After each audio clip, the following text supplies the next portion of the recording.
Welcome back to the Silver Nitrate Witches Movie Review Brew, the podcast where we talk about how we talk about movies. And we are your Silver Nitrate Witches.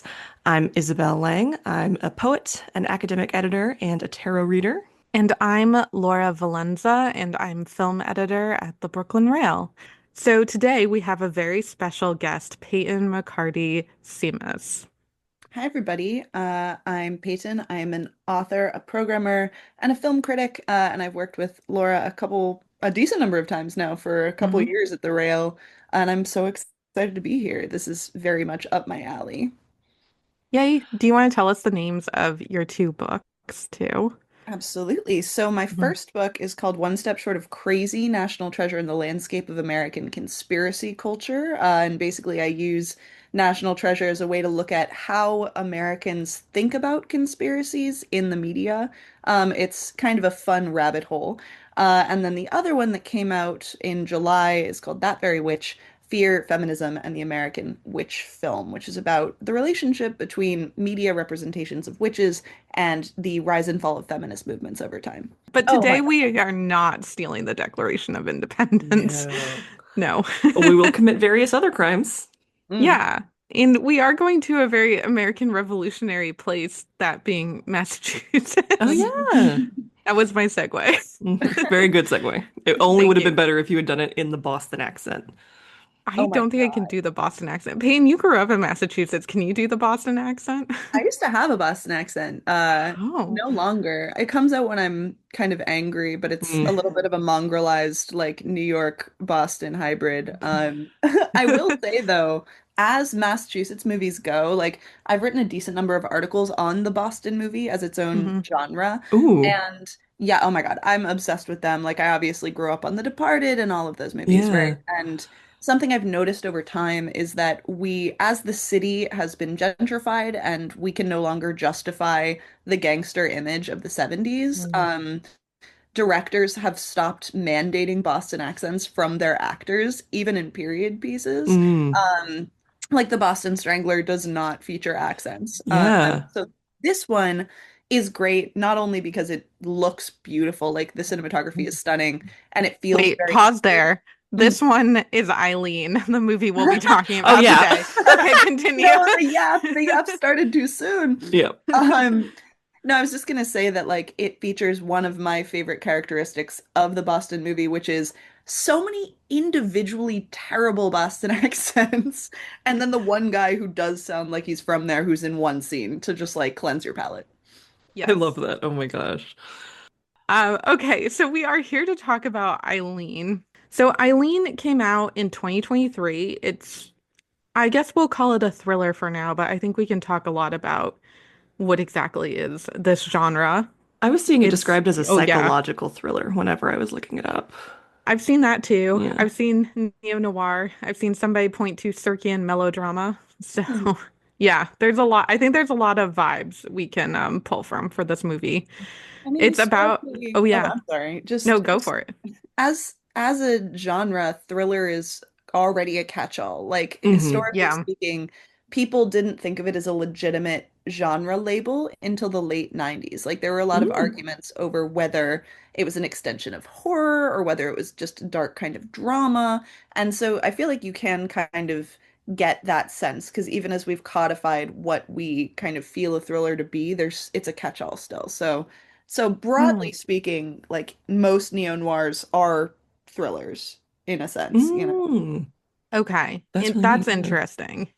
I Yeah. think it'll be interesting too because there were a lot of movies that this movie reminded me of while watching it, Mm. and a lot of the reviews cited a lot of different movies too. So I think they span genres. So Okay. that's gonna be interesting to talk about too. But just to cover some of the basics here, it's about an hour, 37 minutes.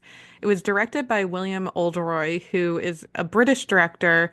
His other major movie was Lady Macbeth. I didn't really find much else on him. Lady Macbeth sounds like it was fabulous, though. It starred Florence Pugh, and there's a lot of comparisons in terms of unlikable heroines between those two movies in the reviews. So, of course, we're in our Anne Hathaway grimoire. So this movie does star Anne Hathaway and Thomasin McKenzie. I recognize Mackenzie from a movie called Last Night in Soho. Mhm. Oh, okay. Yeah, she was also in that M. Night Shyamalan movie, Old. I didn't see that, Oh. but Oh, old. I liked old. really, I am so curious about it, but I'm also like, it's gonna make me think some concerning things, and I don't know that I want to go. I don't know that I want to do that today, so I keep I can. avoiding it.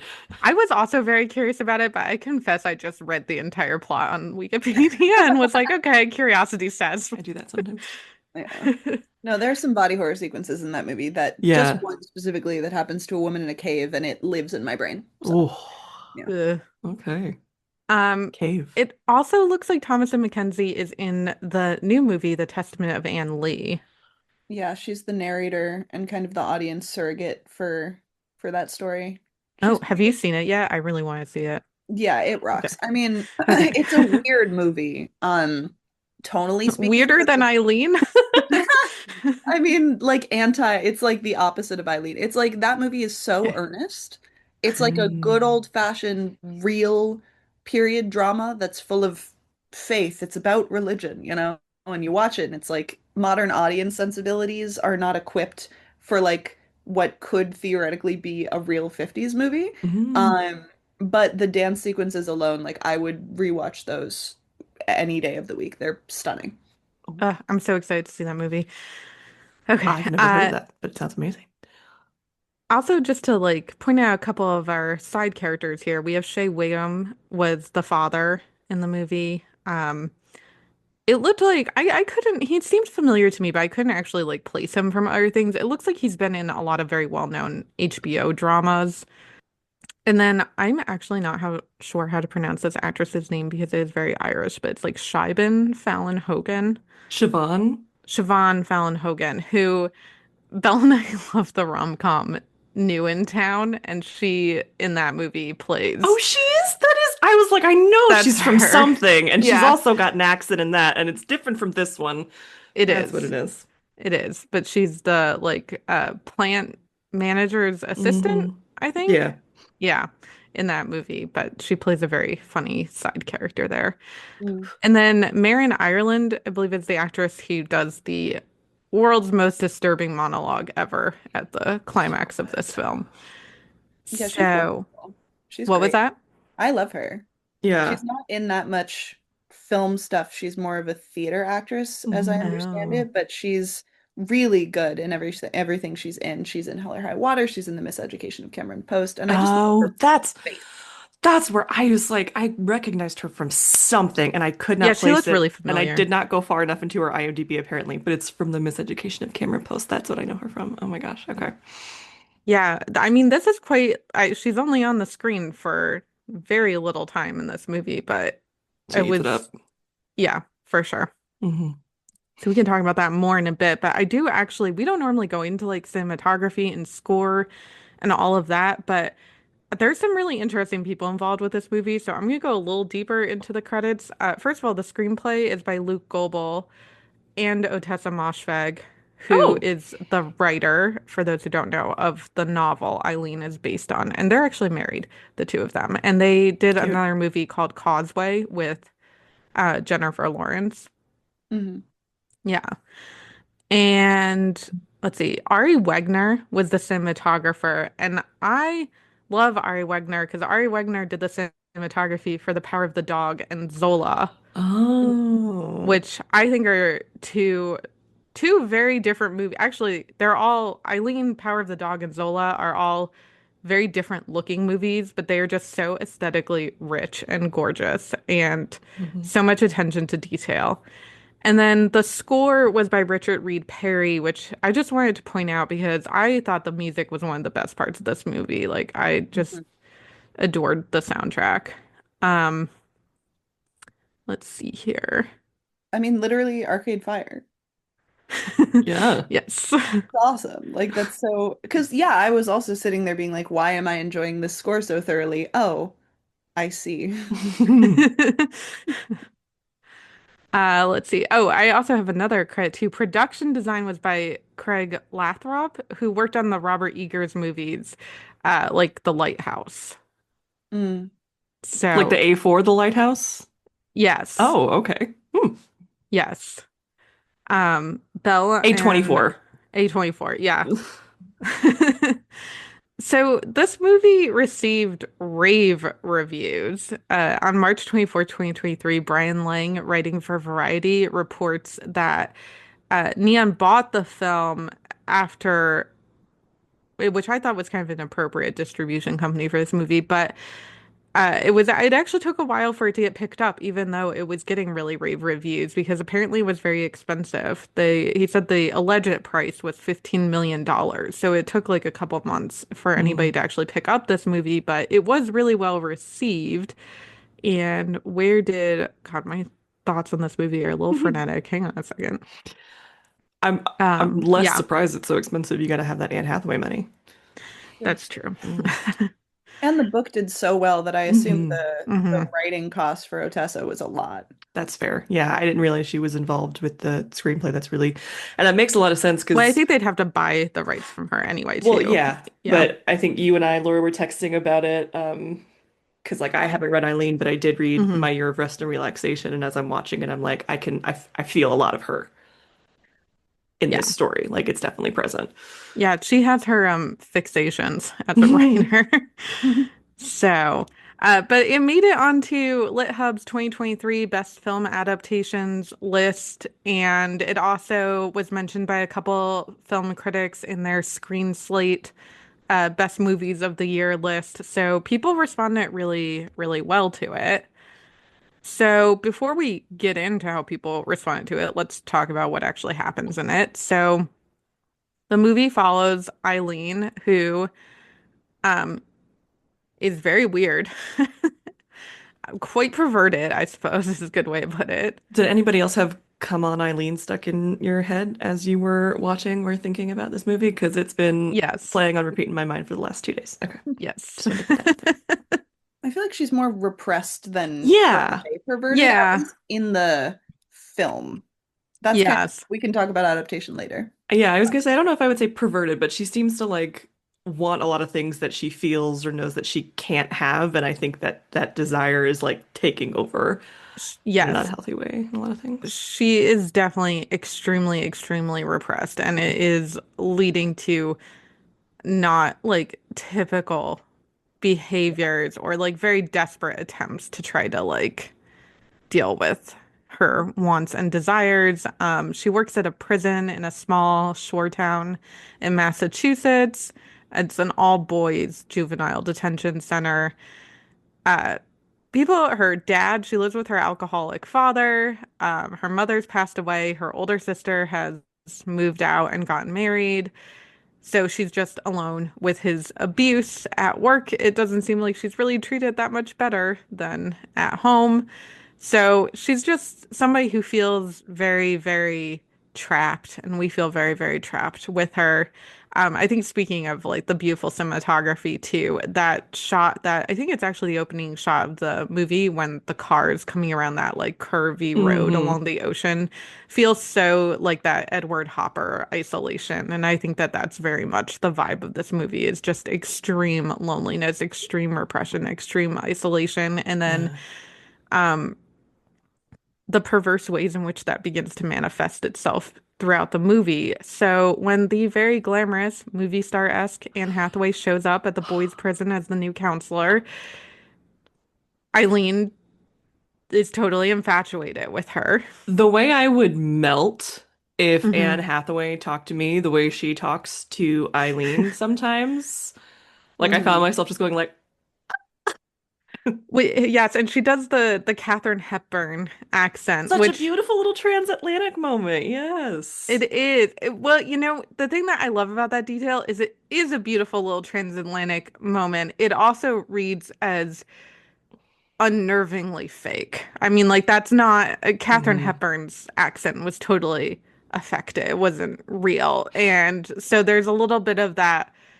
Why is she why is she putting on this fake voice? Hmm. Um, but that does not like deter from how exquisite she is. So she takes Eileen out. They go for drinks. They dance. This seems like the first time Eileen has ever like gone out for drinks and had fun? Hmm.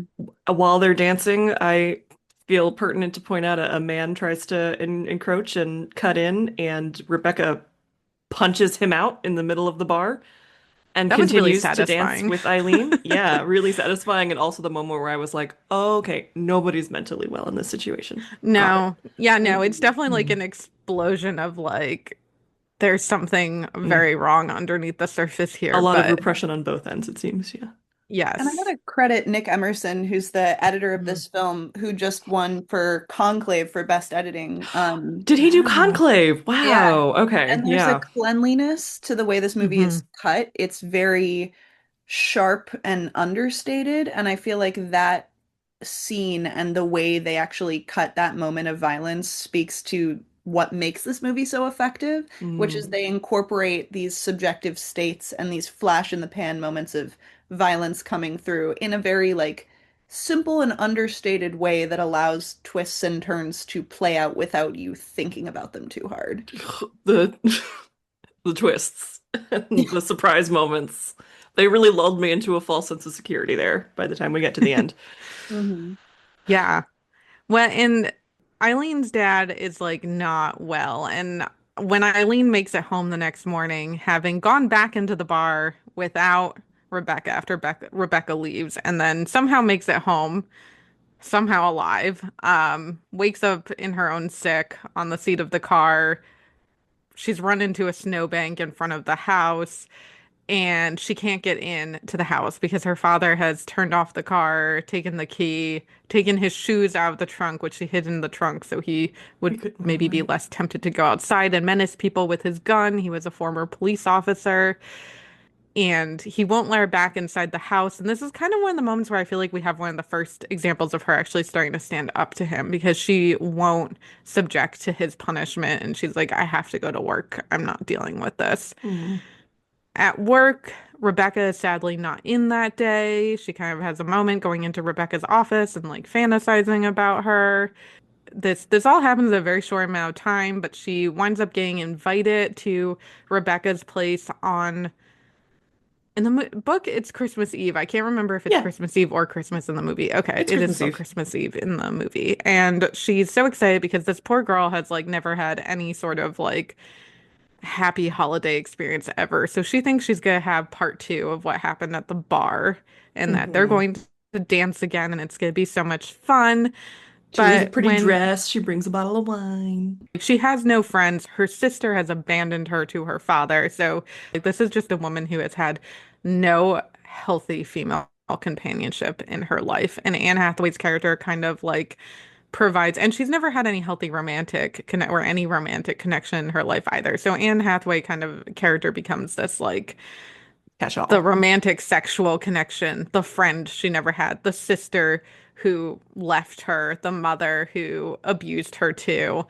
She's like just playing the role of like every, I feel like she's even subbing in because she doesn't have a good relationship with the women at work either. So Rebecca becomes the first like woman who walks in who actually like treats Eileen like she's worth talking to. Mm. Hmm. But she gets to this house and it's not very nice and it's really messy. This is where like I have like having read the book so close to the movie, I don't know if I'm projecting too much of the book, but she definitely portrays Rebecca as being very upper class and posh compared to Eileen, who's more like working class, middle class. But in the book, Eileen points out that like this neighborhood is like Eileen lives in like kind of the middle class neighborhood, and this neighborhood is like working class, Mm. impoverished. And so she's pretty shocked by this.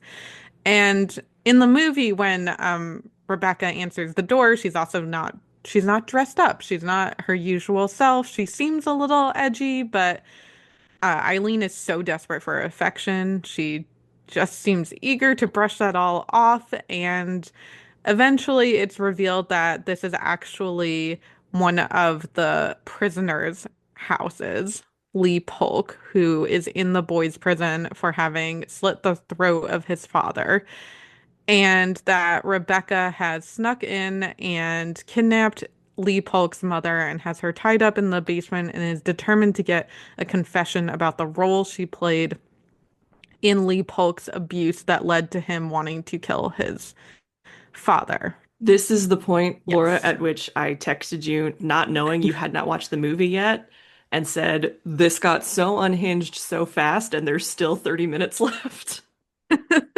I'm so sorry for spoiling that for you. I mean, that's okay. I was like deep into the book and kind of had a feeling that somebody was gonna be murdered in this story at some point.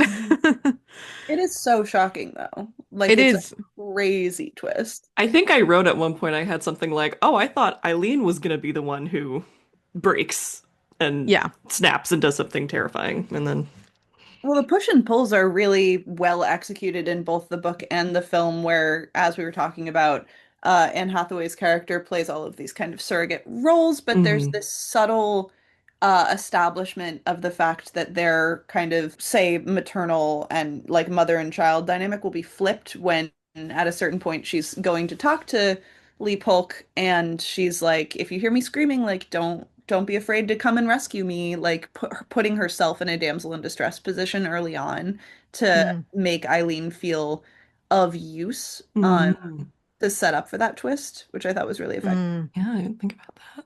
I also maybe we should have started this conversation with this, but we are going to get into like some pretty disturbing topics for Oh, by the anybody way, who, yeah. yeah, like this might that we're going to talk about abuse and alcoholism and murder and trauma and thoughts of suicide. So this is probably like a great episode to just skip altogether if any of that stuff is Mhm. not things that people want to listen to. But Instead, you can go back and listen to Ella Enchanted or The Princess Diaries. So yeah, get smart. very different vibes. Basically, so starved for affection, Eileen agrees to come with Rebecca into the basement to confront Lee Polk's mother and to extract a confession from her. Eileen has an idea that she can use her father's gun, which is now in her care because he kept getting in trouble for pointing it at children and people in the neighborhood. They can use that gun to pressure Mrs. Polk into confessing her role in her son's abuse. So the two women go downstairs. They confront Lee Polk's mother. She does not want to talk. She's very freaked out by the presence of the gun. She does eventually end up confessing her role. Basically, she knew that her husband was sexually abusing their son, and she basically ate him. This is a Mhm. very, very long monologue in which she tells this story. I mean, it's kind of up there with like crazy and delusional and trauma-induced and disturbing as like Pearl's monologue I at was the just end. gonna say that it Pearl. felt very Pearl, yeah. And Yeah. it's great they got a theater actress too. Hmm. It's so like both elevated and deeply subtle and grounded. And in my head, it's a oneer. I don't think it's a oneer. I remember Mm. cutaways to the other characters, but it's such a gravitational pull that in my head it's just one unbroken monologue. Yeah. It is, and I think that monologue is the moment that makes this movie. I mean, honestly, I was sitting here going, can I even think of a movie that unsettles me and disturbs me more than this movie? And honestly, I don't think I can because just the nuances of trauma and abuse in it are just so they're handled very, I think subtle is like a good way to do it, even though there are kind of these like explosions of like that come out from how all that abuse and trauma is being repressed by these different characters. But there's just like it's a very emotionally unsettling and disturbing movie. And Eileen is so swept up in this monologue and so upset by it, she shoots Mrs. Polk in the chest For real this for time, real. not like the fantasies she has had about shooting herself or Right. others There are Right. like previously. fantasies. Yeah.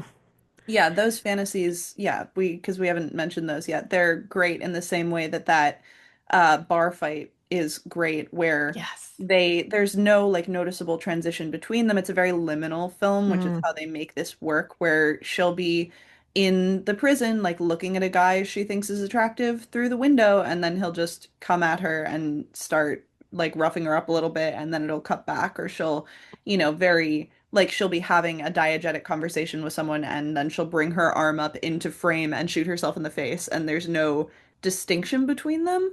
And they do a really good job playing with that from the beginning. Like that opening shot we were talking about earlier, like there's a motif throughout the film where her car is broken and Mm. it always leaks toxic fumes into the car itself. And the opening shot is those fumes coming out into frame and mixing with fog. So it all feels kind of like a dream in a paging Dr. Freud kind of a way throughout. That speaks to how like trauma and repression and childhood memories work too. So when that final moment of actual violence happens between those two characters, it just ties everything together really nicely, where it's like, is Eileen thinking about her own life or the life of this boy? It's subtle, there's kind of a gross little vacuum seal on her psyche that you just never get to access. I think to that point too, the way that I was really struck by how the way that fantasy is filmed in this movie, it functions like a jump scare. Mm. Oh Like, God, yeah. yeah, I mean, I every time she fantasized, even like whether it was a violent fantasy or a sexual fantasy, I think I literally jumped every time we had those moments. There, we've yeah. I've mentioned before, so it's on some of our episodes, I will often put on like my noise canceling headphones and connect them to my TV so I can hear things over the fucking dishwasher. And Oh I God. literally like the first like gunshot jump scare, I literally jumped, scared the cat off my lap, and went out loud in my silent apartment by myself. And I think probably scared my neighbors. Yeah. And Mhm. I also want to like go back a little bit in the plot summary because I feel like I should mention what Rebecca claims as her motivations for doing this. She's very convinced that she can psychologically unburden Mrs. Polk if she can get Mrs. Polk to confess to her role in her son's abuse. And that's kind of how she presents it to Eileen. We can talk about how trustworthy any of these characters are because I don't know that I would take anything that they say at face value. And I think that that trustworthiness, that reliability, like we were just talking about, the boundary between reality and fantasy, that I think those are all like themes and motifs that we're going to end up talking about this entire time. So at this point, Rebecca, for all that she seemed very brazen in kidnapping this woman for apparently her own good, is now very, very freaked out. And together, Rebecca and Eileen force feed the woman pills. Eileen has this whole plan where she's like, we can move her body to her dad's house and make it look like her dad shot her and killed her. And, and Eileen tries to frame this as like, this is all for the best because maybe that will actually wake him up and make him realize he's like an alcoholic and needs to stop drinking. And so the two of them move the body out to the car, and Rebecca claims that she's going to go in and kind of like clean up the house or whatever, and then she'll meet Eileen, and Eileen drives home. As she's sitting there while her father's sleeping drunkenly in his armchair, the time passes and realizes she realizes Rebecca is never coming. And which is a little bit of like a heartbreaking moment because she had tried to tell Rebecca like we can run away to New York together and I Hmm. love you and all of that. And Rebecca clearly is only interested in Rebecca. Um, Did we say that they kiss at one point? Oh my God. no, That's Yes. that's important right. context. Yes, Yes. that's important context. They kiss at After the the end of the bar. bar scene, right? Yeah. Yeah, Rebecca Yeah. kisses her.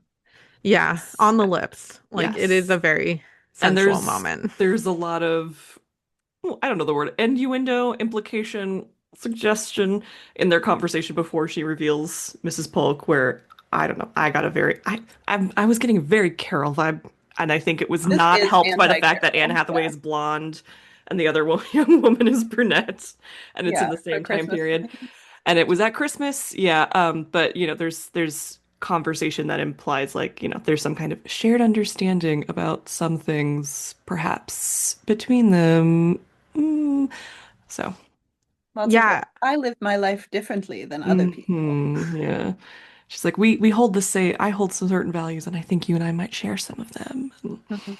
yeah. yeah. And I think that's also going to be an interesting theme to this conversation is the queer readings of this story. Um, Also, I'll just say every single review compared this movie to Carol. Really?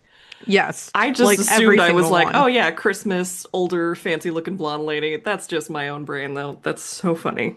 I'll give you a couple Oh, highlights though. Variety, this writer Jessica King wrote a review on January 22nd, 2023, and she calls it a quote, cursed curdled version of Carol. Curdled's a good word. Yeah, I have another, give me a second. There was another like great way of putting it. Oh my God. Okay. I don't think there was anyone that didn't call it Carol like. Oh, this one, Yes. Slant Magazine, November 6, 2023. Kyle Turner says it's, quote, Carol with poison in its veins, end quote. mm. I like that. Yeah. Let Hmm. me just see if there's any others that I pulled out. You just control effing for Carol in your notes. Yeah. All right. I think those were all, I mean, they all like compared it to Carol, but I think those were the The notable highlights ones. of the quotes. So.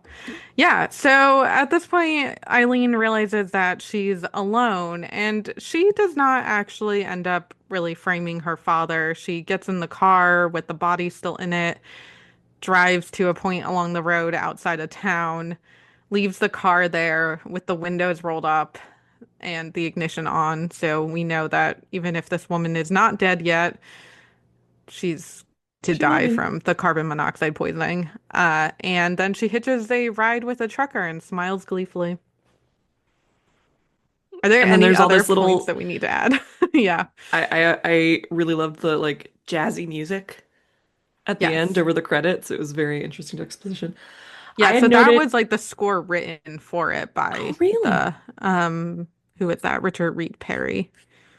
But there is that opening track, which is like a very sweet kind of saccharine period Hmm. appropriate bit of soundtrack that actually just got used in Honey Bunch this year as Oh. well. Hmm. Fun fact. Yeah, I think one of the things that I really do enjoy about this movie is that it takes that sweet saccharine mid-century veneer and just like wrings it out until all the blood is on the floor kind Yeah. of thing. Oh my God, that cat is so cute. What's the cat's name? This is Shirley Jackson. Oh my Shut up. Speaking of grumpy New England vibes. Yes. I also got real like Ethan Frome vibes, speaking of grumpy New England vibes from Oh this yeah. story. Oh my Yeah. gosh. So we could get into reviews unless you guys do want to talk a little bit about genre and vibes first, or we can do that throughout. I mean, could we call this a coming of age movie? Some people did. Yeah. Yeah. I we could divert to tarot momentarily because that would be related Oh, if we okay. wanted to do that. Yeah.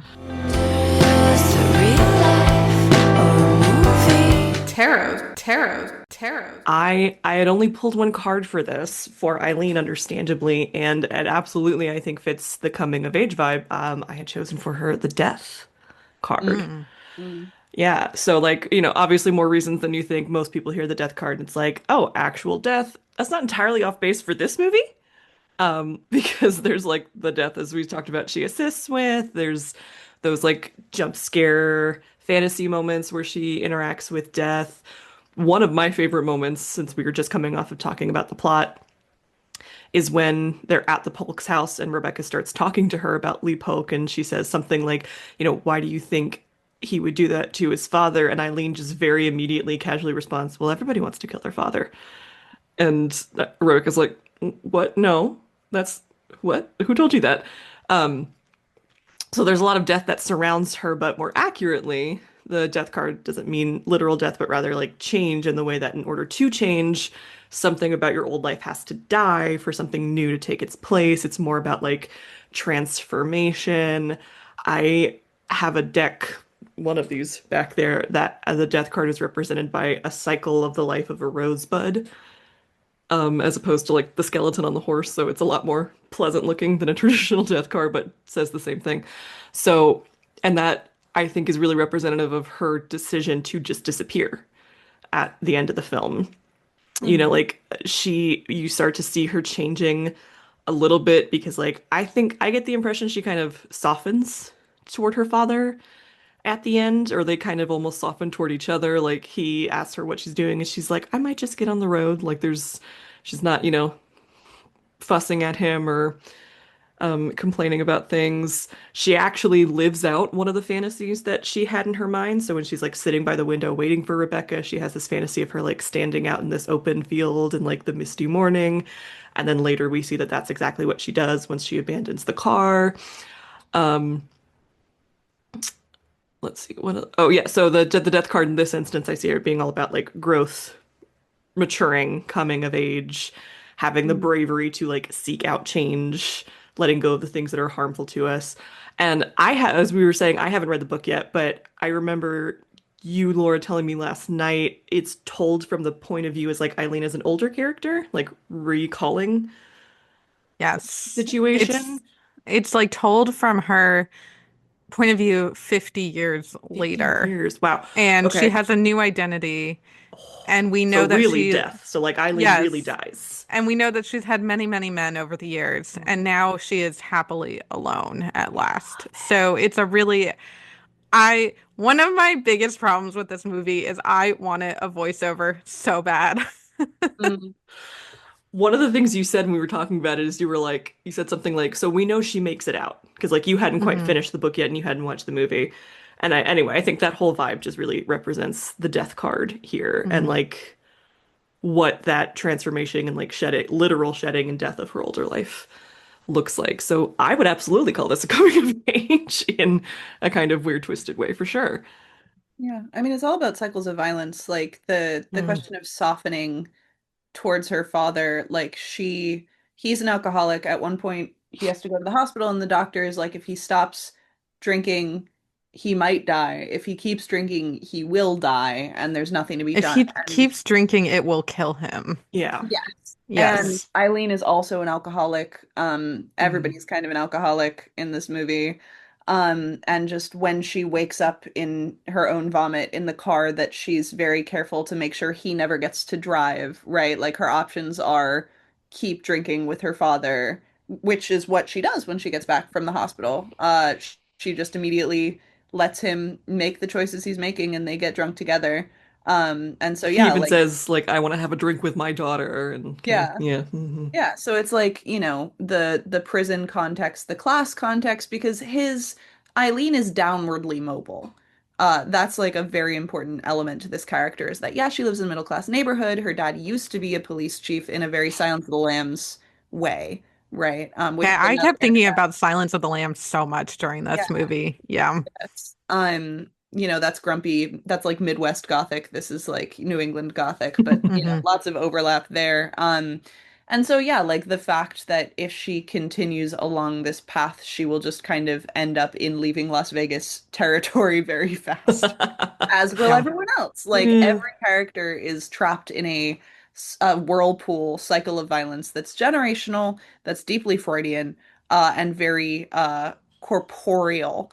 This is a very like it's both it holds you at a distance with that fog motif, but it's visceral in its emotional impacts. It's very kind of dirt floor, getting down to the bare bones of things through its frankness. And so Okay, I yeah, love that you said that because one of the details that I wish survived from the book is in the book, the basement is literally a dirt floor basement.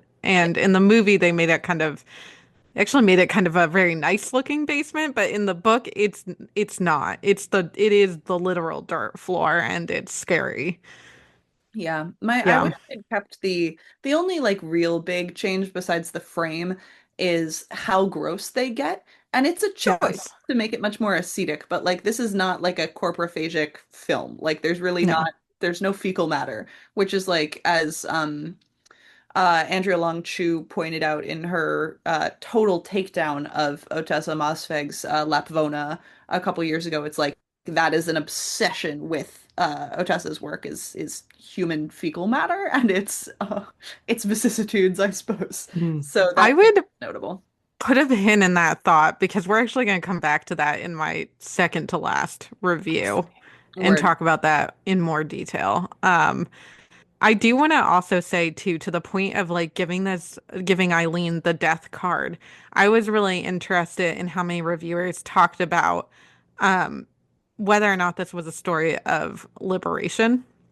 So on January 22nd, 2023, that Variety article we already talked about, which was titled Eileen Review, Anne Hathaway and Thomas and Mackenzie excel in a wildly audacious, wondrously twisted period psychodrama.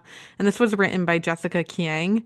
Kiang starts this review by basically dividing this into the hypothetical responses to this movie of a psychopath and a non-psychopath, Mm. which I think is a little bit of a harsh dichotomy to boil it down to, but we can talk about that in a minute. But basically, she says, like, to a psychopath, this is, quote, an uplifting tale of personal liberation, end quote. And to a non-psychopath, it would evoke, quote, a complex range of reactions, end quote. So I'm curious what you all think about that response.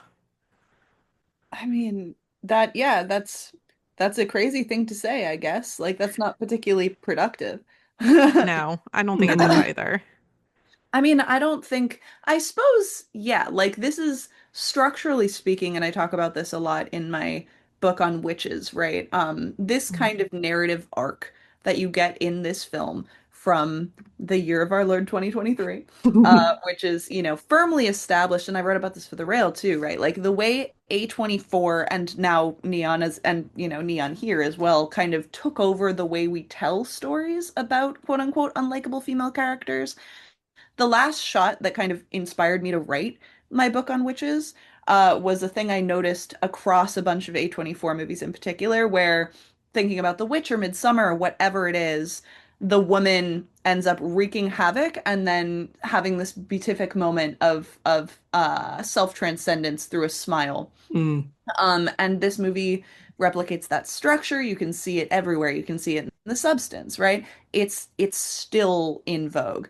But yeah, like this structure has been lauded by a lot of people, myself included, in a political context as cathartic. The question is just what is that catharsis bringing you, and the character. And this movie is not trying to tell you that this woman has actually fully escaped her context, at least in my opinion, because it's so much about, it's not pure trauma. Like a lot of those movies are about trauma per se. This is about cycles of trauma. Mm. And there's so many unresolved threads that kind of closing image does not, to me, connote that same destruction bringing peace thing. Mm. So I want to give you a couple other highlights that I pulled out about this idea of liberation.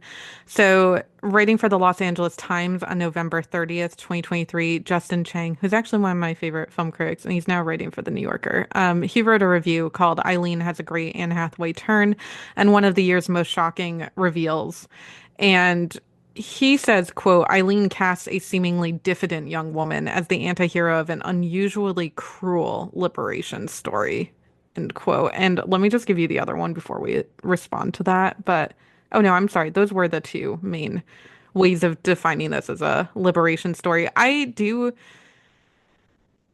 think cruel is kind of a fair word, and I kind of prefer the way he phrases it than that boiling it down to psychopathic versus non-psychopathic, because I think something that for me was actually a little bit lost in the movie, but that I think really shines in the book is that I don't feel that you can dismiss Eileen as just like she's just like a sociopath, or there's something, so she's such a complicated character in the book, and she's been so abysmally abused for so long. And, and she talks about, and I think sometimes maybe, especially in the book, she does talk about being like, she realizes that she's very self-absorbed or very focused on the self. But to me, it kind of read as somebody who has been in so like survival mode and so traumatized for so long that how could she possibly even like think about anything outside of Mhm. herself?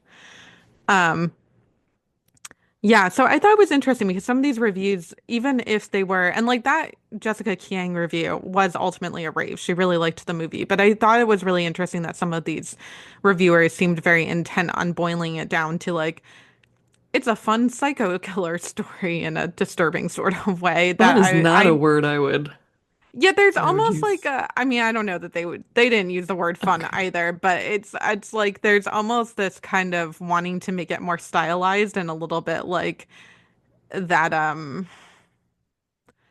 I don't there I feel like there is a certain type of thriller that you can almost like enjoy in like a Like a campy I way. in like a campy way. And I Yeah. feel like there is almost a desire to try to fit this movie into that I don't actually think is a very reductive way to look at what the film is trying to do. Yeah, if people want that, they can go watch Greta. There Yeah, you go. there you go.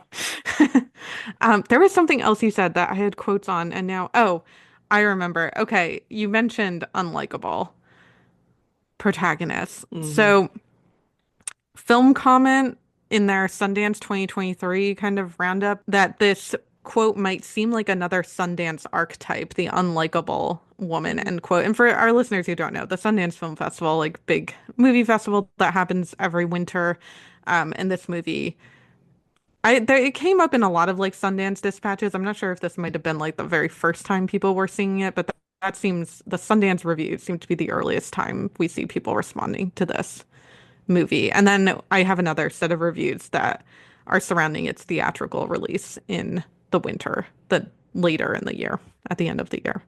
So she's described as the unlikable woman, and then Who is Eileen is described as the unlikable woman? Eileen Okay. described as unlikable woman type. I that's a like again this critic goes on to describe her in a more complicated way than that, but kind of suggests that there's a little bit of like a Sundance tendency towards the unlikable woman that you could try to put this movie into. But other people, let me just find some of the other examples of people talking about likability. Um, I mean, actually going back to that Justin Chang quote, he also says like that Eileen casts a seemingly diffident young woman as the anti-hero.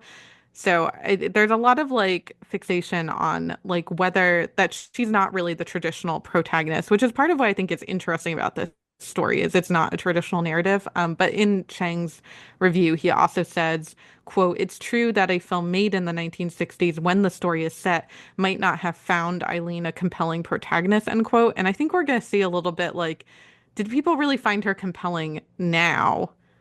Too. I don't know that I find her unlikable, actually. I find her sympathetic. I Mhm. I mean like there's Not when entirely sympathetic, but at least yeah, a yeah. little bit Just a little sympathetic. bit. When you were saying like she's not like the traditional kind of character, I don't necessarily entirely disagree with that, but I felt a little pushback because I'm like, Mm, she the ending is very different, obviously, but it's the sort of like Cinderella type character, like she has been beset upon by life and is just trying to smile and be nice and do her best, and everything is trying to knock her down and that sort of thing. I looked up the word diffident because I was like, I know that what that means, but I don't know what that means. And it was talking about like lacking self-confidence, and I think like that, an unself-confident kind of underdog character seems pretty not standard exactly, but popular, I want to say. mm, Obviously, as you said, there are different elements like the perverted ones we keep talking about that put her outside of that box, but Well, the unlikable female character is has become such an archetype over oh yeah, the mm, span of the past decade, there's that whole slowly and book. then all at once that there's a book about it. Yeah. Yeah. Like, and I feel like Circean melodrama, which is something that people reference with this film as well, like definitely includes that kind of character, right? Like she would not be out of place in a film like Leave Her to Heaven, where it's just questions of repression, and you can argue as we have for that same amount of time about like the trauma plot and what it does and is it a solipsism. So like by 2023 she's familiar enough in that mold, and we have trained audiences to find sympathy with that kind of character, whether or not they're antisocial. But at the same time, like the reason it's salient to this film is that in the context of the coming of age mold that we're in, her father actually says to her at one point, like you are in a movie, you would be a background character. Like you are not the protagonist of anyone's story, which I think is a really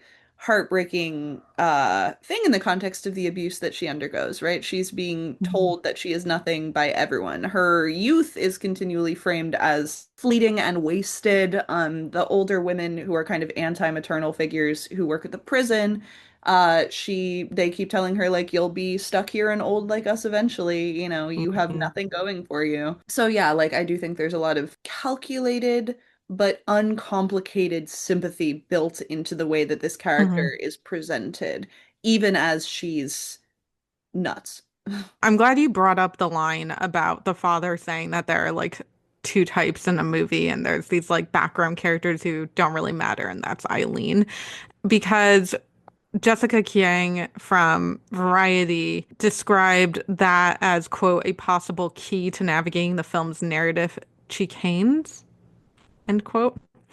And I was like a little bit surprised by that way of describing it because I didn't necessarily feel the movie needed a key. I felt like it was dealing with layers of nuance and complexity that weren't about like some enigmatic, you can't really understand this, but just really trying to dive into these characters and this setting in which they all kind of feel trapped in. But Yeah. I was curious what you think about like that idea of needing a key to navigate the film. Yeah, I mean, I don't think it's a film that needs a key. I think it's wonderfully novelistic in its Hmm. style because of its authorship and its ambiguities.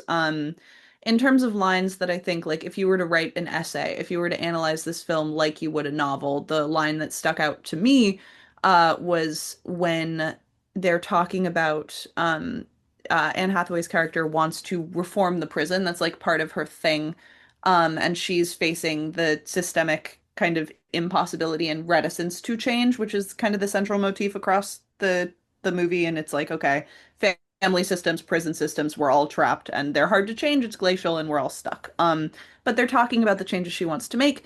And Anne Hathaway's character says it's illegal to get off in prison. Which when you're comparing prison systems and family systems and society, I thought that was a really good Mm. crux of the Hmm. problem because it's Eileen is also in prison and it is illegal for her to get off and we're all so cooked because of it. So, When she Yeah. Yeah. at the beginning, literally the first note I have from watching this is, "Girl, not the snow from the ground." That's nasty. Yeah. In a Yeah, moment, she's she, watching a couple yeah. making out in a car and grabs a pile of snow from the ground and shoves it down her pants to cool herself off. And I'm like, that's so Yeah. nasty. When I was both reading the book and watching the movie, I kept thinking of that Stephen King book that Belle you lent me.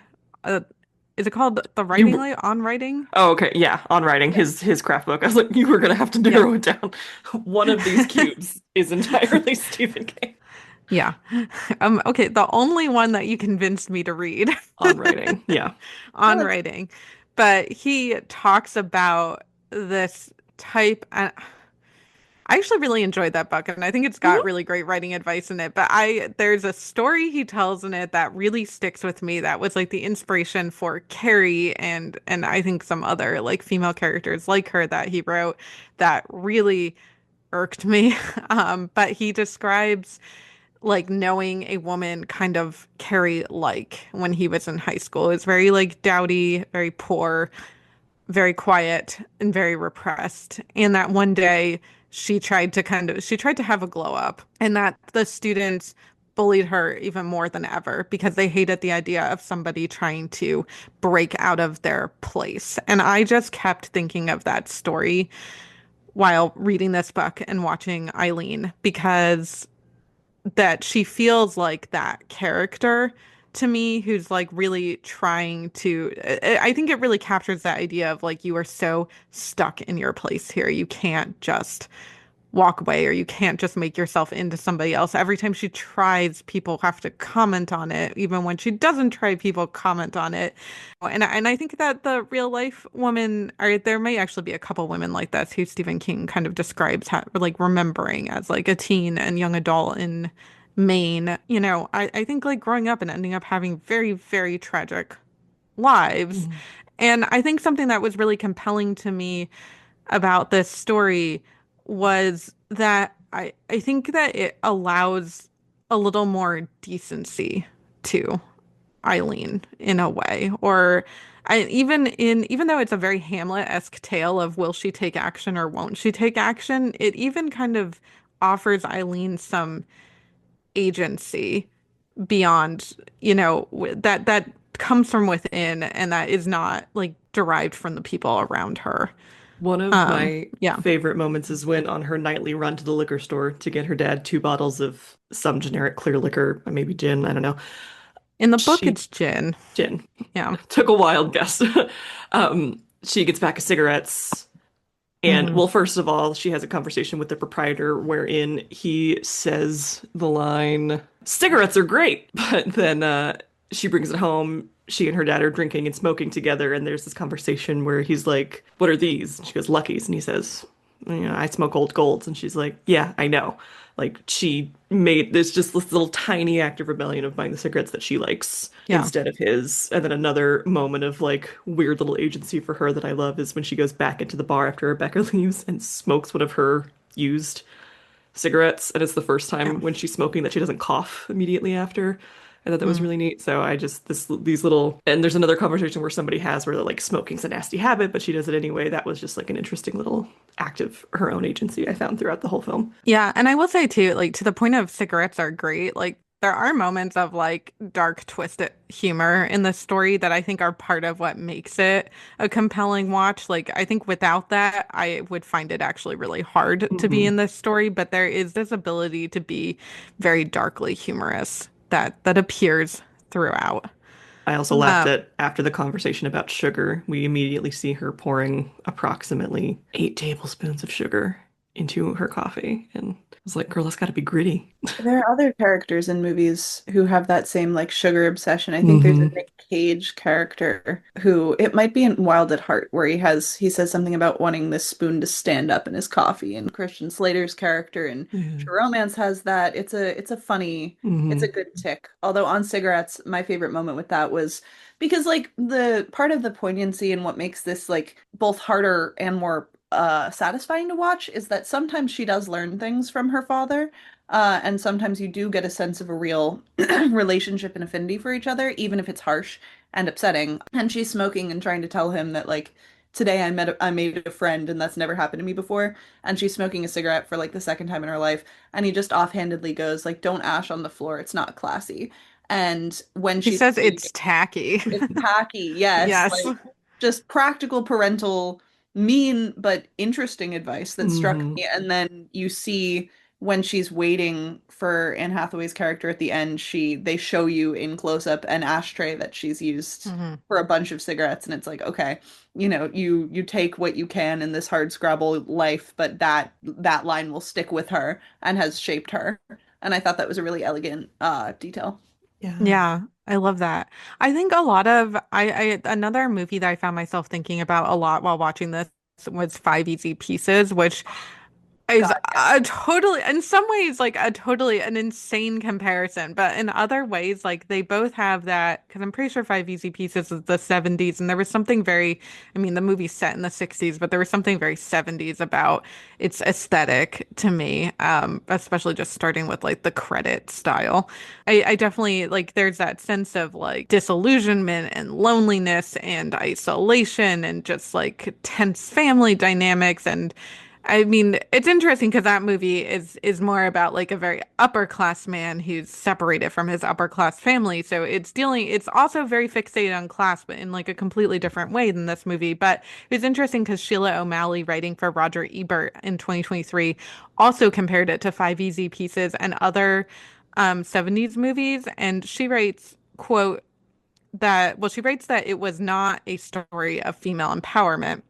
And then she says, quote, Eileen has more in common with those 1970s cinematic evocations of loneliness and dissociation, even down to the old school credits font, end quote. And I also think like that's almost like a more useful comparison to me than trying to categorize this as a thriller, is to really think about those sort of like weird slice of life character study hmm moving Edward Hopper painting movies from the 70s. I Yeah. completely forgot that an hour ago we had started off talking about this as a thriller just from the Yeah. rest of this conversation.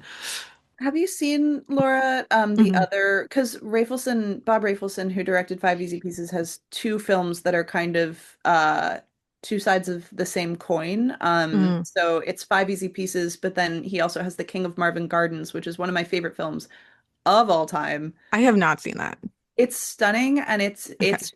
it's in a way like way closer to this. It's the working Mm, class inverse. mm, And Nicholson is at his best. It's set in winter in Atlantic City, so the color palette is actually quite similar to Eileen. And Nicholson has a monologue near the end that kind of structurally does a similar thing to the monologue in this film, where you know there's a lot of truth in it, but like questions of reality are really twisted. I was also thinking about Cisco Pike, um, which is a similar vein of that moving Hopper painting, mm. dissolution and times changing and being left behind movies. That has a Yes. great God, what's his name? Harry Dean Stanton performance in it as well. It's Christopherson and Harry Dean Stanton doing wonderful things. That sounds amazing. I will definitely have to check those out. Speaking of other movies too, I did not realize this until I was going through Literary Hub's Sundance Dispatch, but the in 2023, the movie of Cat Person came out, which I didn't see and I didn't even realize was made into a movie. But Belle, do you remember the Cat Person story? I remember the cat person story, and whether or not Do you you want to remember tell it, us you about the did Cat know this Person was going to story? be a movie because it was a conversation we had in our little like MFA cohort coven text because we Oh, were now I do all remember that. I yes. did know this was a movie. I didn't So realize it was the same year as Eileen. yes, no, me either. So yeah, the short story cat person. I don't remember the author's name. Kristen Thank Rupenian, you. It's basically also from this Massachusetts, yeah, actually. this young woman who is working at a movie theater and sort of ends up with this slightly older guy who the important details I remember are things like he's like the mattress on the floor, no other furniture, subpar. They just have a very strange relationship. Um, that she doesn't, I think, quite realize the strangeness of until she goes home for a break. I do not remember how it ends, but what I do remember is when it was being made into a movie, the Oh, conversation we wait, were wait, all I'm ha sorry. yeah, It ends with him incessantly texting her that's it. again Yes, and he won't again leave and her again. alone. Yes. And And the it ends convert with cunt, right? Yeah, that's it. I Yeah. think you might be right. Yeah. Yeah, it's The like text me back, text me back. I love you, cunt. yeah. Yep. The thing I remember is having a conversation about when the movie was coming out, we all saw the trailer, and it was also kind of being depicted and advertised in these trailers as a thriller, as kind of a horror movie. And that's, I don't think at all the impression that any of us is, because we all read it for a workshop, and so we were all Mm. discussing it. I don't think that's the impression any of us were left with upon reading the story, is that that's the kind of film it would make. But that was the conversation we were having about it. Yeah, and Belle, That I'm Laura doesn't sorry remember. I remember it now. I remember it now. Belle, I'm sorry if you just said this because I was trying to look for something because Yeah. this conversation reminded me of something, but this blew up on social media because this really Yes. coincided with like peak Me Too movement. Hmm. And so it just like hit a nerve with people. I think, Um, did Fresh also come out the same year or the year ooh, before? I don't know. But we are about to get into other movies that came out this year that I just think are so interesting to put next to this one. One thought That's on thrillers real quick, just in yeah. terms of cat person. Like I Mm, wrote a piece right around when they did the Titanic theatrical re-release, Mm. about the relationship between melodrama and horror, mm. which are both, you know, within the kind of film theoretical framework body genres, right? Like tear jerkers versus movies that make you scream. And my piece was exploring the question of why, to me, melodramas are way more frightening than horror movies. And the intersection between those two things historically is the women's picture, right? Which, you know, like lots of gothics, Circean melodrama is all women's Well, picture. and women's picture also starts getting into film noir too. So film Yeah, noir kind of becomes part of that yeah, Venn diagram of genres. Yeah. yeah. But the women's picture in particular is just a carnival in which women's suffering is given credence, and weight in a lot of ways. And I think the reason that Cat Person would be, you know, would resonate on that level is because the horror of women's daily lives in all of their in a very repressive and heteropatriarchal system is a horror movie every day. And that is why Yeah. women are so central to the horror genre. It's not just the female body, it's not femininity, it's the fact that living in the world as a woman or a feminine person is often just a horror movie. Hmm.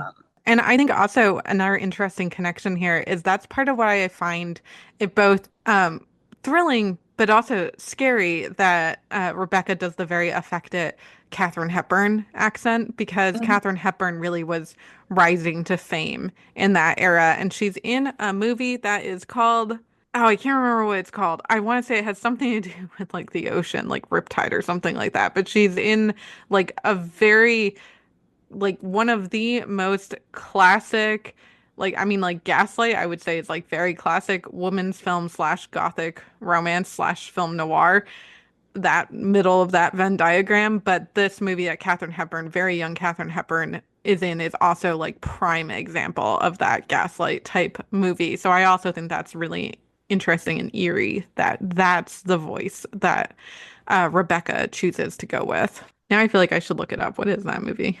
Yeah, I'm Riptide. Hang looking, on. not the Sea of Oh, Grass, is it? No, there is a 1934 melodrama Riptide starring Norman Shearer. Are you thinking of African Queen? no, That no. is just a movie with Katharine Hepburn on a boat. That's Undercurrent. Ah, Undercurrent, 1946. similar to enough to Riptide. I see where Okay, it yes. came from. I was almost there. So I think coming back into Hmm.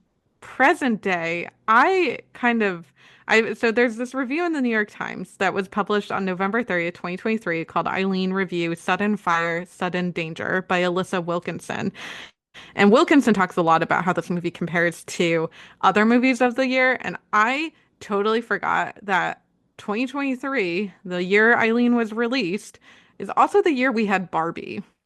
So Oh, that's just like an interesting yeah. like split in, you know, and Wilkinson talks about this in her review between the types of feminist heroines you could have, though I think we could also have a whole conversation about, you know, how do you read Eileen as a feminist movie and is she or isn't she a feminist heroine? And what is a feminist heroine? That could be an entirely other conversation. But and this was also the same year that Poor Things came out, Mm, which I was not a fan of that story. Those are interesting contemporary releases that I had not put together. I mean, Anne Yeah. Miller has an interesting way of defining feminism in film that I Hmm.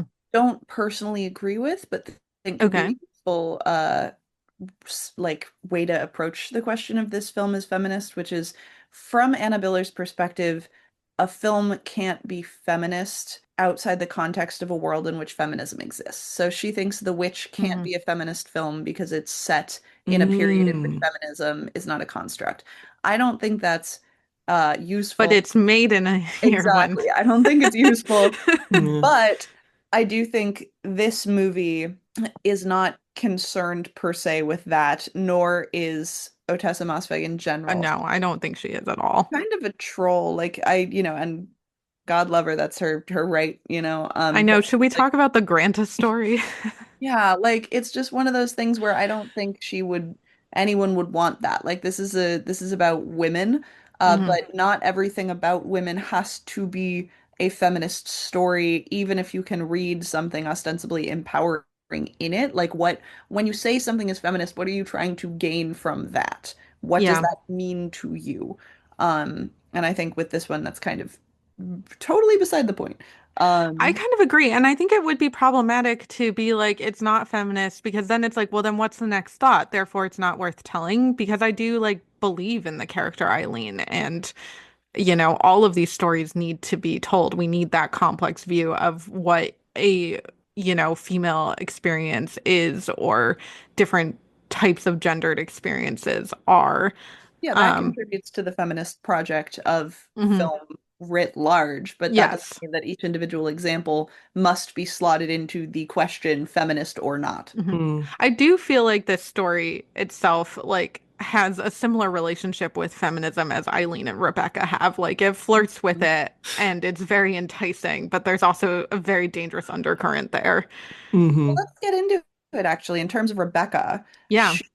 she is framed as a liberated woman almost from a different era. This is the 60s. She's very Hmm. much a 50s type character, which shows Hmm. you the stagnation of the whole the milieu that they're in, right? But when she's introduced, it's like kind of, pulpy dialogue from the other people who work at the prison, like, she may be a pretty face, but I promise you she's smart too, right? And she's Hmm. wearing like, little outfits and she's smoking cigarettes, even though that's not particularly quote unquote ladylike. And she insists that she didn't go to Radcliffe, which was the women's college associated with Harvard, but she went to Harvard proper. So they're doing work to show her as an ostensibly empowered figure. She's a little bit of a, or, at the beginning, you can kind of see her as a little bit of a like bleeding heart reformer type because she wants to go in and fix the prison.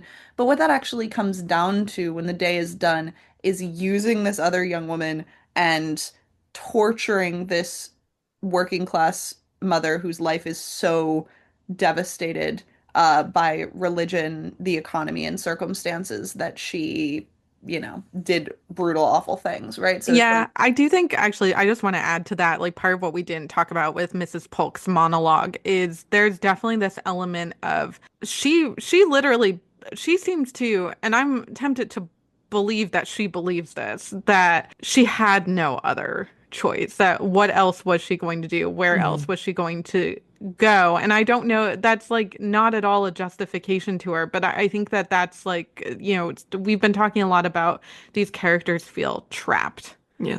in the world that they're in, and she feels trapped in this world and this role that she's been put into. She speaks yeah. a lot of those things as just like certainties that are understood. Like in the same way Mhm. Eileen says very confidently, like everybody wants to kill their father.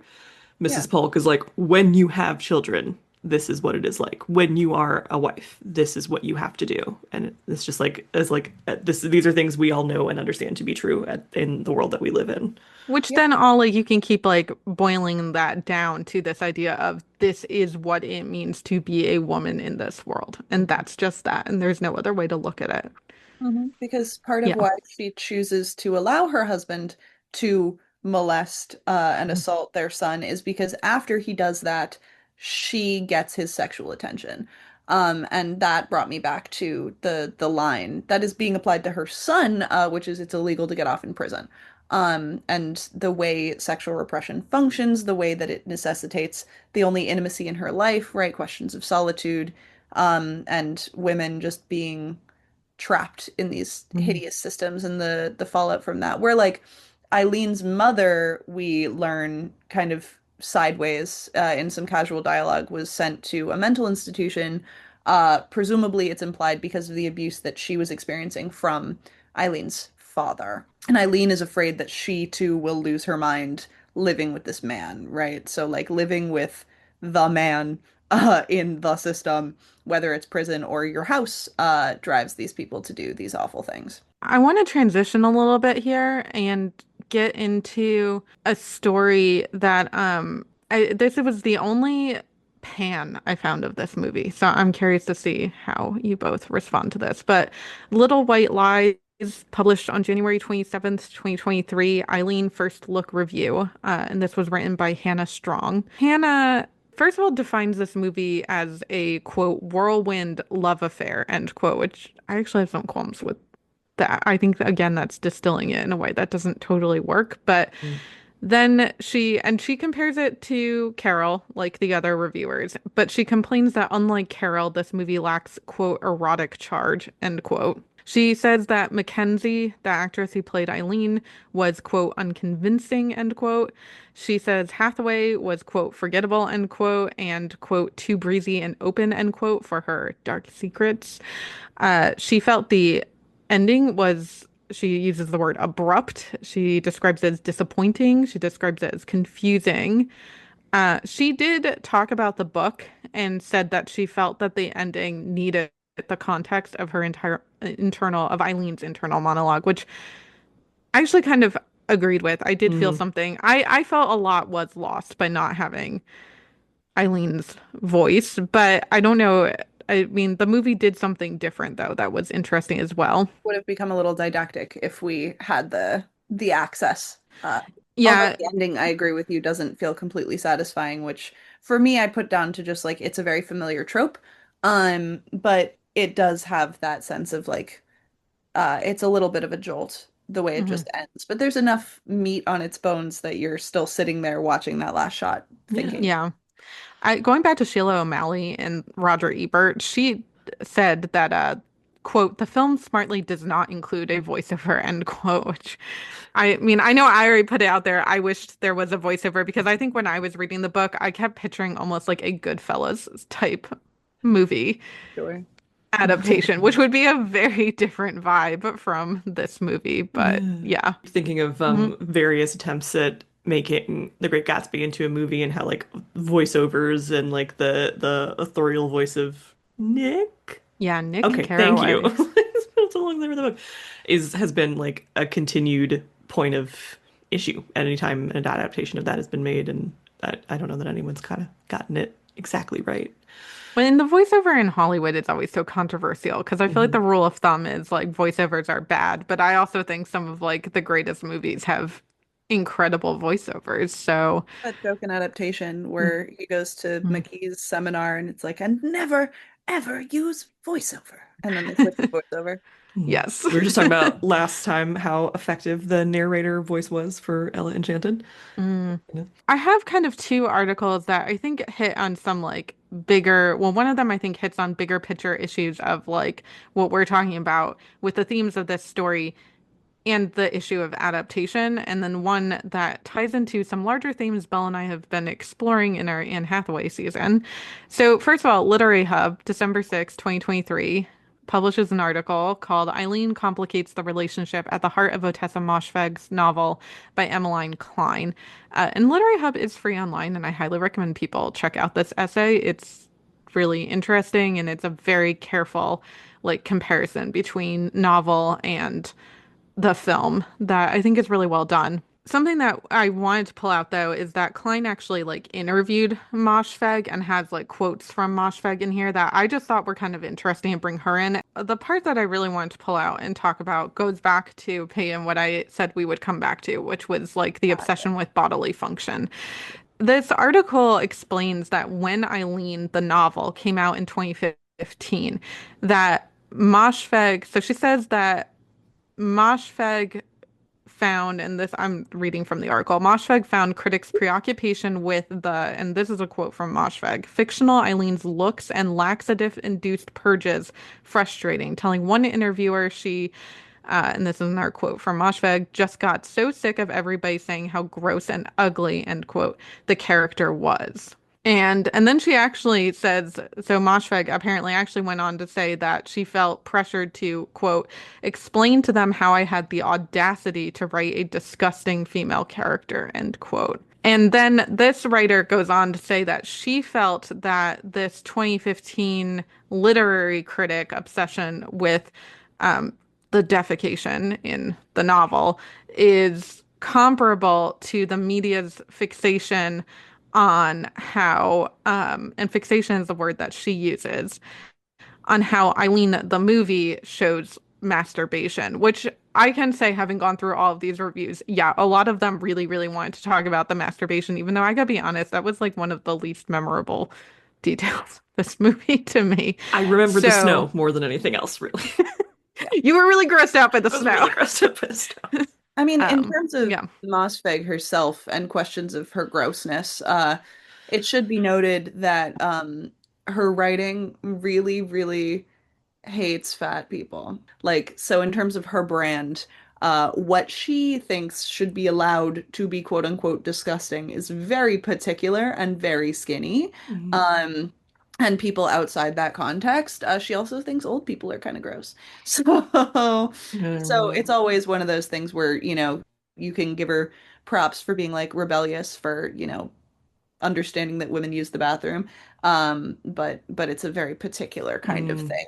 Mhm. Um, The like emphasis on the use of the bathroom in the novel to me was, I mean, like, I guess it's gross in that, like, the bathroom, like, always feels a little bit, like, gross or dirty, but it also just sort of felt like, it just, to me, felt like an important detail about just how twisted this woman's world was that she can't even, I mean, she grew up with parents who drank their meals and she barely eats anything because she also has a horrible relationship with body image.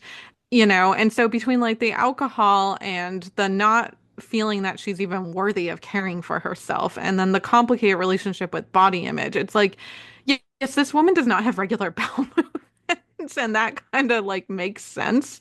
Hmm. And like to me, it's just sort of like that, just kind of just a fact of life that like most writers just choose not to like discuss or not to go into the level of like, I mean, Moshfegh definitely uses kind of a level of like fascinating or fixating detail in those sort of scenes that I think is maybe where people start feeling like it's too much for them. It's also But with Freudian too. It's like in yeah. terms of the anal stage and, repressed childhood and all of that stuff, arrested development. It thematically does make sense on Hmm. very. Well, and I was gonna say it's the perfect mirror of the plot because so in the book, the character Eileen says that, she basically is always constipated. And so she takes laxatives like once or twice a week in order to not be constipated anymore. So literally the plot of the book and the plot of the movie is nothing happens, nothing happens, nothing happens, holding it all in, holding it all in, holding it all in, explosion. I mean, Oh like my it actually gosh. is the perfect mirror Yeah. metaphorically for what happens in the book. But I like think that what you pointed out too, like there is so much like fat phobia in the book. And I remember that in my year of rest and relaxation as well. And I do think that Moshfegh herself, her brand is kind of the unlikable woman. So, Mhm. I was gonna say, I think this whole, because I hadn't read the book yet, but this whole thing I think rings interesting to me, given the moment in the film where very early on she comes home and she's like giving her dad the new bottles and taking off his shoes to go hide them, and he rants on for a few minutes about how bad she smells mhm. and just how like gross she must be because she can't even take care of herself because she smells so awful. That's all. Yeah.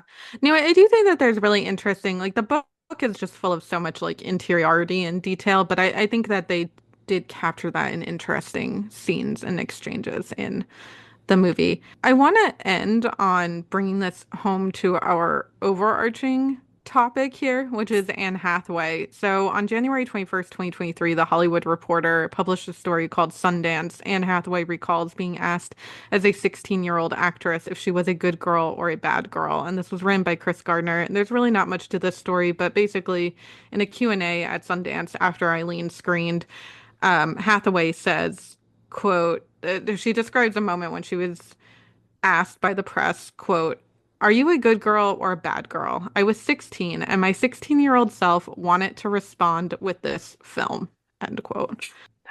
So it's something we've been talking a lot about and we talked about with, We did talk about in that one that at that point when she was 16, the only like major film work she would have done would have been The Other Side of Heaven, in which she played a Mormon missionary's wife, and that is supposedly what prompted this question. Mhm. Mm. Yeah. Well, I was just gonna bring it back to like, we had the like unlikable versus likable. We have the psychopath versus non-psychopath. We have the is she a compelling protagonist or is she not a compelling protagonist?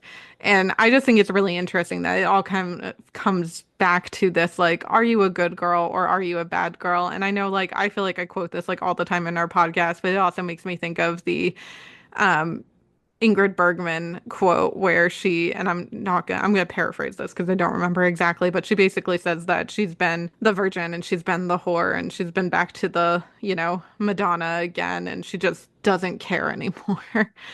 And, and that kind of like, there's a lot of attempts we've seen throughout these reviews to kind of reduce or put a pin, like find the key, like pin down this story. And I think that there's a lot of attempts to do that with actresses themselves as well that are just, well, not to be overly reductive about it, but are overly reductive. It reminds me too of back in our first season, working talking about Betty Davis and her quote Mm, about like in this industry, until you're a monster, you're not a star. And that does feel very salient to this whole era of filmmaking. But I am loving Anne Hathaway's current career trajectory. Like, I think this movie signals a lot of what she's got upcoming. I mean, Mother Mary is going Mhm. to be so I interesting. I keep thinking about Mother Mary in terms of this Rebecca character. yeah. I think that's going to be so good.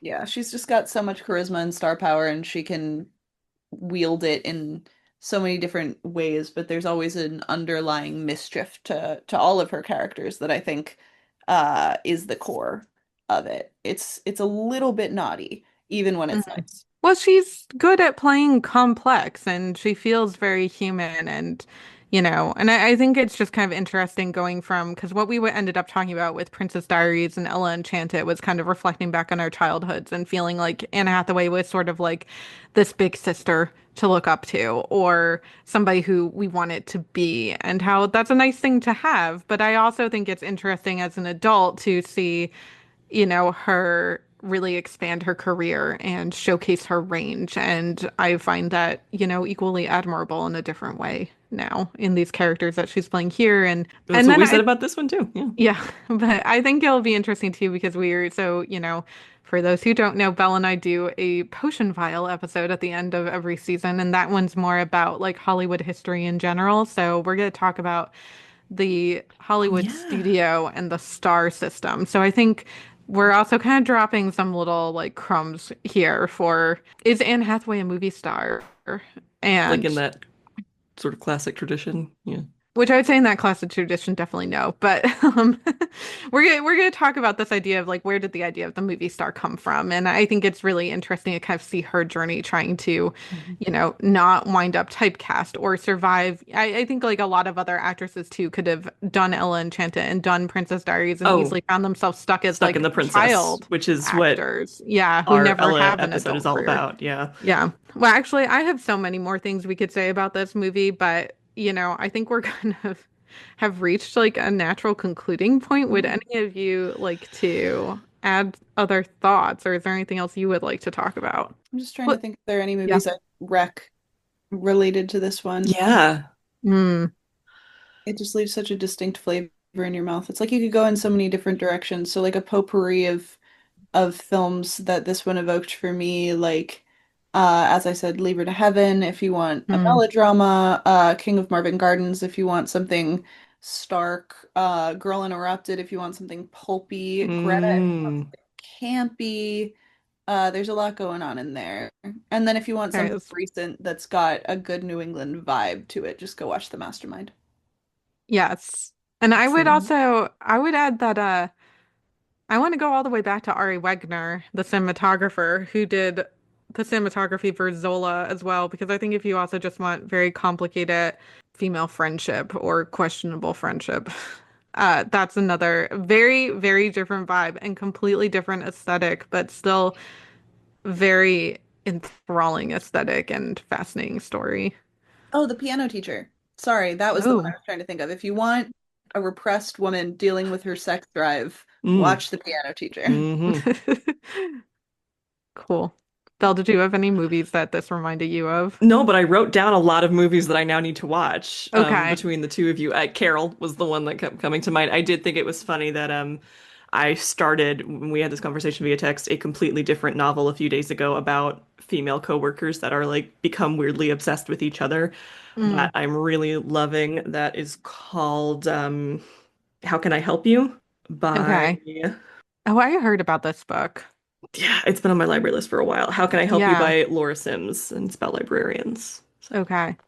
I mean, I'll just say the past few days I've been in a real like Florence and the Machine, Evanescence, and Paramore I've been mood, in a and Florence in the Machine mood. I feel like that was like a vibe that just went really well with binging this book and then watching the movie. Love it. Okay, so everybody go listen to Florence and the Machine. Everybody go watch Eileen. Peyton, where can people find you online?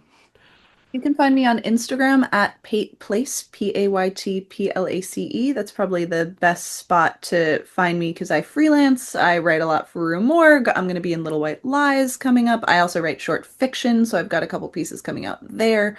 And I keep everybody updated on Instagram. All right. Well, you can find your Silver Nitrate Witches on various online platforms at LJ Valenza and at Bellang303. Thanks so much to Fine Motor for the use of their songs Highway Moon and Movie. You can check out more about the band at finemotormusic.com.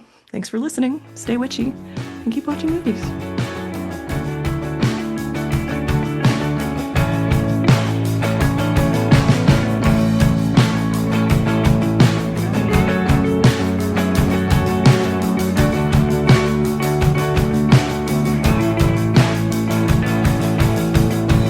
On the dark side, shine the light.